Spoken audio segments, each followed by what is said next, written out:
Hello students, like yesterday in my video I have discussed related to various points about quantitative measures in order to have a control over inflation or deflation. Now this is a short recap of the yesterday's discussion. Now in the table which you can see on your screen, various rates are given out there. Now like yesterday I have told you that there are two type of measures undertaken by the government in order to have a control over inflation or deflation. Now first one it was about the quantitative measures and the another one it is about the qualitative measures. In the quantitative measures, like you can see on the screen, various rates are given out there. Like on the left hand side where it is written increase, increase, increase, and on the right hand side where it is written decrease, decrease, decrease. Left hand side it is related to the inflation and the right hand side it is related to deflation. Left side में जो increase लिखा हुआ है inflation से related है, महंगाई जब बढ़ती है तो क्या करेगी गवर्नमेंट, और राइट साइड में जो लिखा है वो रिलेटेड है किससे, डिफ्लेशन से. तो एक बार देखते हैं फटाफट इसमें. Bank rate at the time of inflation, bank rates are always increase and at the time of deflation bank rates are always decrease. हर उस कंडीशन में यही चीज़ फॉलो होती है. बैंक रेट में, रेपो रेट में, reverse repo rate, cash reserve ratio, SLR, open market operation, CRR भी आप इसके अंदर ले सकते हैं.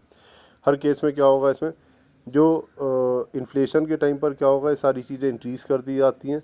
क्यों? क्योंकि इससे क्या होता है, जब ये सारे के सारे रेट जब इंक्रीज़ कर दिए जाते हैं तो मार्केट में फ़्लो ऑफ मनी डिक्रीज़ हो जाता है और लोग जो है अलग अलग कमोडिटीज़ की डिमांड कम करते हैं, जिसकी वजह से इन्फ्लेशन कम हो जाता है.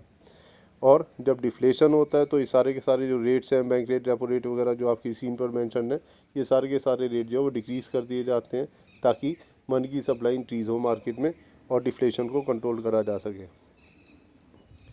एक इसके अंदर लास्ट पॉइंट और है इसमें, open market operation.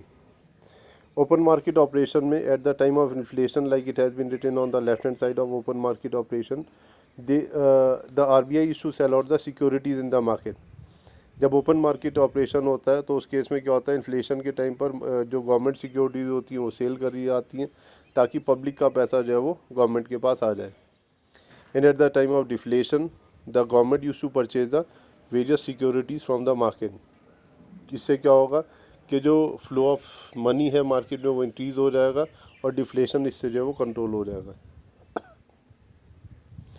Now the next type of measures, like you can see on the screen, it is about the qualitative measures. Quantitative कल हमने डिस्कस करे थे. Now we will discuss about the qualitative measures. Qualitative measures के अंदर भी अलग अलग points हैं. बेसिकली ये 3 पॉइंट्स होते हैं जो आपकी स्क्रीन पर गिवन है.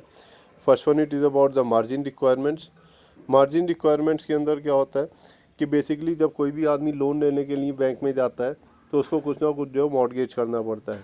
और जब वो मॉर्गेज करता है तो उस प्रॉपर्टी या कोई भी एसेट जो भी वो मॉर्गेज करता है उसके अगेंस्ट जो उसका लोन असाइन करा जाता है, उसको लोन जो है सैंक्शन करा जाता है. अब इन्फ्लेशन के टाइम पर क्या होता है, जो मार्जिन रिक्वायरमेंट है इसको इंक्रीज़ कर दिया जाता है और डिफ्लेशन के टाइम पर मार्जिन रिक्वायरमेंट को या मार्जिन को जो है वो डिक्रीज़ कर दिया जाता है. इन्फ्लेशन के टाइम पर इंक्रीज़ कर दिया जाता है, डिफ्लेशन के टाइम पर डिक्रीज़ कर दिया जाता है. एक एग्जांपल दे रहा हूँ मैं इससे रिलेटेड. जैसे मान लीजिए कोई आदमी बैंक से लोन लेने के लिए गया और उसने अपनी 10 लाख रुपीज़ की प्रॉपर्टी वहाँ पर मॉर्गेज करी और उस टाइम इन्फ्लेशन चल रहा है इकनॉमी के अंदर, तो गवर्नमेंट या RBI क्या करेगा या कमर्शियल बैंक क्या करेंगे, इसमें उसे कहेंगे भैया 10 लाख रुपए की आप प्रॉपर्टी मॉर्गेज कर रहे हो लेकिन इसके बदले में आपको लोन जो है केवल 5 लाख रुपए का मिलेगा, 5 लाख रुपीज़ का लोन मिलेगा. ये तो होता है इन्फ्लेशन के केस में.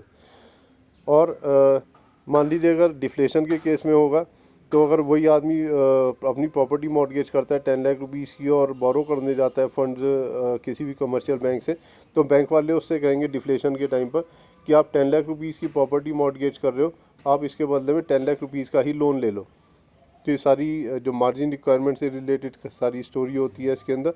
इन्फ्लेशन के टाइम पर क्या होता है, मार्जिन रिक्वायरमेंट इंक्रीज़ कर दिया जाता है और डिफ्लेशन के टाइम पर मार्जिन रिक्वायरमेंट डिक्रीज़ कर दिया जाता है. Second point, moral suasion. Moral suasion का मतलब ये होता है मॉरल वैल्यूज से रिलेटेड ये वर्ड लिया गया है. इसके अंदर दो चीज़ें होती हैं, like you see on your screen, combination of persuasion. First line में देखेंगे परसुएजन एंड प्रेशर. RBI क्या करता है, एक परसुएजन और प्रेशर डेवलप करता है किसके ऊपर, कमर्शियल बैंक के ऊपर. इसके अंदर क्या होता है, मॉरल सुएजन के अंदर RBI एक तरह से एडवाइस करता है, सजेशन देता है कमर्शियल बैंक को कि इन्फ्लेशन के टाइम पर जो लोन कम से कम दिए जाएँ पब्लिक को, और डिफ्लेशन के टाइम पर जो लोन ज़्यादा से ज़्यादा दिए जाएँ। सजेशन दिए जाते हैं और आरबीआई ये सजेशंस इम्प्लीमेंट करने को कहता है किसको, कमर्शियल बैंक को। लेकिन अगर कमर्शियल बैंक इसको फॉलो नहीं करते हैं स्ट्रिक्टली, तो उस केस में क्या होता है, स्ट्रिक्ट एक्शन लिया जाता है। और स्ट्रिक्ट एक्शन किसके अंदर आ जाता है, प्रेशर के अंदर। तो पहले परसुएजन होता है, उसके बाद प्रेशर बनाया जाता है। इन्फ्लेशन के टाइम पर क्या कहा जाता है, आरबीआई कहता है कमर्शियल बैंक को कि लोन कम दो पब्लिक को, और डिफ्लेशन के टाइम पर ये सजेशन दिया जाता है कि लोन ज़्यादा से ज़्यादा दें पब्लिक को। सिलेक्टिव क्रेडिट कंट्रोल है। सिलेक्टिव क्रेडिट कंट्रोल के अंदर बेसिकली ये बताया जाता है इसमें कि किस आदमी को लोन देना है, किसको नहीं देना है। जैसे फार्मर्स को जो है वो हमेशा लोन देने को प्रेफर करती है गवर्नमेंट, तो eight the time of inflation और डिफ्लेशन फार्मर्स को लोन देना ही देना है। इन्फ्लेशन के टाइम पर जितने भी लग्जरी आइटम्स होते हैं, किसी आदमी ने कार ख़रीदनी है, किसी आदमी ने टीवी फ्रिज एसी वगैरह लेना है, तो इन्फ्लेशन के टाइम पर उनको लोन्स वगैरह कम प्रोवाइड करती है गवर्नमेंट, और डिफ्लेशन के टाइम पर उसका अपोजिट हो जाता है। तो ये पॉइंट हो गया इसमें सिलेक्टिव क्रेडिट कंट्रोल। इससे रिलेटेड यहाँ पर एक टेबल गिवन है, मार्जिन रिक्वायरमेंट देखेंगे आप, जैसे अभी मैंने डिस्कस करा था। इसमें लेफ्ट साइड वो ये है, इसमें इन्फ्लेशन से रिलेटेड है, जहाँ पर इंक्रीज लिखा हुआ है और फॉलोड बाई कमर्शियल बैंक लिखा हुआ है, और राइट साइड रिलेटेड है किससे, डिफ्लेशन से। तो मार्जिन रिक्वायरमेंट इन्फ्लेशन के केस में क्या होता है, इसमें ये इंक्रीज़ कर दिया जाता है, और डिफ्लेशन के टाइम पर डिक्रीज़ कर दिया जाता है। मॉरल सुएजन, आरबीआई प्रेशर डालता है या सजेशन देता है किसको, कमर्शियल बैंक को। इन्फ्लेशन और डिफ्लेशन दोनों के केस में एक ही चीज़ है। क्रेडिट राशनिंग गिवन है। क्रेडिट राशनिंग के अंदर ये बताया जाता है किसको लोन देना है, किसको नहीं देना है। तो इसके अंदर यहाँ पर ये लिखा हुआ है लेफ्ट साइड में, जैसे लिखा हुआ है इन्फ्लेशन के टाइम पर सिलेक्टेड क्रेडिट। सिलेक्टेड क्रेडिट मतलब कि कुछ ही लोगों को लोन्स प्रोवाइड करे जाएंगे, सबको लोन्स प्रोवाइड नहीं करे जाएंगे। और डिफ्लेशन के टाइम पर राइट साइड में लिखा हुआ है क्रेडिट राशनिंग के अंदर ही एनकरेज क्रेडिट, मतलब कि जो भी आदमी लोन लेने के लिए आता है सबको जो इसमें लोन्स वगैरह प्रोवाइड करे जाएंगे। डायरेक्ट एक्शन है इसमें लास्ट वाला पॉइंट। डायरेक्ट एक्शन के अंदर ये बताया जाता है stop functioning as a bankers bank. इसके अंदर ये होता है कि कई बार ये होता है कि आरबीआई क्या करता है, इसमें कमर्शियल बैंक को ये फ्रीडम प्रोवाइड कर देता है कि जो भी करना है आप अपने आप करें, इसमें हमसे बार बार पूछने की ज़रूरत नहीं है। तो इन्फ्लेशन के टाइम पर जैसे लिखा हुआ है stop functioning as a banker bank. Banker bank ये आगे इसमें नेक्स्ट वीडियो में मैं डिस्कस करूँगा, उसमें और ज़्यादा क्लैरिफाई हो जाएगा। और डिफ्लेशन के टाइम पर क्या हो जाता है, stop functioning as a banker bank. तो दोनों के अंदर एक ही पॉइंट है इसमें, stop functioning as a banker bank, मतलब कि जो आरबीआई है वो पूरी फ्रीडम प्रोवाइड कर देता है कमर्शियल बैंक को कि आपको जो ठीक लगे वैसा करें, इसमें हम आपके किसी भी काम के अंदर जो इंटरफेयर नहीं करेंगे। That's all for today session. Thank you very much.